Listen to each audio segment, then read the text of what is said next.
শয়তানের প্রথম কুমন্ত্রণা কি? শয়তানের প্রথম কুমন্ত্রণা হলো নারীকে কেন্দ্র করে গুনাহ। এটা মনে রাখবেন, জোয়ান হোক বুড়া হোক। শয়তানের কাছে যে ধরা খায়, শয়তানের কাছে যে নিজেকে সঁপে দেয়, শয়তান মানুষকে দিয়ে প্রথম কি করাইতে চায়? নারীকে কেন্দ্র করে গুনাহ করাইতে চায়। এই জন্য বুড়া মানুষ চা দোকানে গেলেই উনি বসে বসে টেলিভিশনে যায়, অথচ বুড়ো হয়। ওনার জানে ওনার শরীরে টেম্পার নেই, ওনার কোনো জওয়ানি নাই, কিন্তু এরপরেও উনি এই নারীর ছবি, নাচ গান নির্লজ্জ বেহায়ার মতো তাকায় তাকায় দেখে, তাকায় তাকায় দেখে। শয়তান তাকে এমন নির্লজ্জ বানায় দিছে যে তার নাতির সমবয়সী, ছেলের সমবয়সী ছেলে পেলেও আশেপাশে থাকে, কিন্তু বুড়া মিয়া এমন অসিব্য, এমন লজ্জা শরমহীন যে ওনার হায়াও লাগে না যে আমি কার সামনে বেড়ি চাই।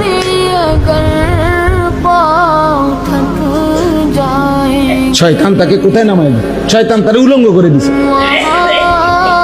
সে যখন নিজেকে শয়তানের হাতে তুলে দিছে, উনি যখন নিজেকে শয়তানের হাতে তুলে, তো শয়তান তাকে যেন বিবস্ত্র করে দিছে, একেবারে বেহায়া বানায় দিছে। এর জন্য অবসর থাকতে নাই। মুমিন অবসর হয় না, মুমিনের দুনিয়ায় কোনো অপশন নেই। ফাইযা কাদাইতুমুস সালাতা ফাযকুরুল্লাহ, আল্লাহ বলেন নামাজ শেষ হয়েছে বান্দা, ফাযকুরুল্লাহ, পুনরায় আবার আল্লাহর জিকির করো। ফাইযা কাদাইতুম মানাসিকাকুম ফাযকুরুল্লাহ, আল্লাহ বলেন হজ্জের কাজ শেষ হয়েছে, পুনরায় আল্লাহর জিকির করো।